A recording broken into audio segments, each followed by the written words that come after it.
දලු මුර කරඬුව අතකින් නැරගෙන පිරිවර දෙවියන් සමගින් මනමෙන සිහිකර නලලොව සතහට සිත දෙන සුරපුරවන් පන්තිනි සඳ වඩිමින.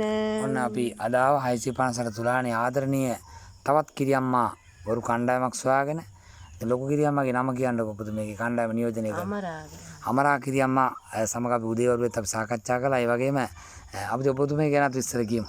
පුදුමේ නම මගේ නම එච්.එම්. අනුලාවති. කොච්චර කාලයක් කරනවද දැන් මේ කිරියම්මා දානට? කිරියම්මා දාන වලට මම යන්න පටන් ගන්නත් දැන් අවුරුදු 10ක් විතර වෙනවා. ඔය මේ වගේ කරතවයක් ඉස්සර තිබ්බයි වගේ විවිධ ආශිර්වාද කටයුතු කරලා ඇති. මෙහෙම අපි කිරියම්මාවරුන්ගේ දාන මංගල්‍ය මේ ගෙවල් වල දුව දරුවන්ට බාර වෙලා ලෙඩ දුක් වලට බාර වෙලා අපි එව්ව සරසල දීලා තියෙනවා. මේ වාගේ දෙයකට අපි මේ පළවෙනි වතාවට තමයි මේ වාගේ සහභාගී වෙන්නේ මේ ඔබතුමාලගේ මේ වගේ. ඔව්. ඉතින් ඒ වගේම මේ ලොකු කිරියම්මා කරලා තියෙන විශේෂ කාර්යයන් ගොඩක්. ඒ අපිට හමු වෙලා ඉන්න කිරියම්මාරු කණ්ඩායම අතරින් හැමෝගේ විශේෂතා තියෙනවා. ඒතර එතුමියගේ විශේෂතා ගොඩක් තියෙනවා. කිරියම්මාවරු දායන්ට පෙර ආතුව යහම් පිරිසුදු කළ පත්තිනි මාතාවගේ පත්තිනි හැල්ලේ කටයුතු වගේම පත්තිනි යහනේ කටයුතුත් එතුමිය කරනවා. ඒ විශේෂතා ගැනත් අපි කියමුකෝ. අමරා මේ සහෝදරිය අපිත් එක්ක කිරියම්මා දාන වලට සහභාගී වෙනවා. ඒ වගේම යහනක් හදලා කිරියම්මා පත්තිනි මෑණියන්ගේ දේවාසිරි සියලු දෙනාටම මේ ගමේ අපි සියලු දෙනාටම ආරක්ෂාව හැම දෙයකින්ම කරලා දෙනවා ඒතුමිය. ඔව්.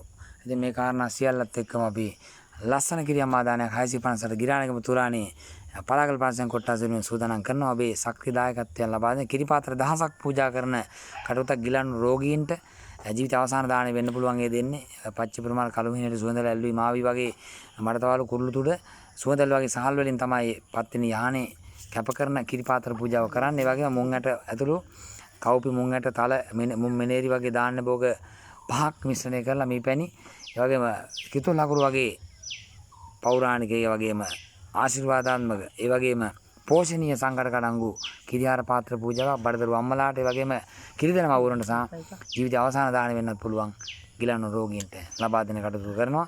ඉතින් අවසාන වශයෙන් ඔබතුමිය මේ සත්කාරයට ආශිර්වාද කරලා සත්පත් වෙන මෑණියගේ ආශිර්වාද ලැබෙන්න කියලා ප්‍රාර්ථනා කරලා අපි තවත් අවසාන වශයෙන් පත්තිනි මාතාවට ආශිර්වාද ගීතිකාවක් කවියක් ගායනා කරනවා.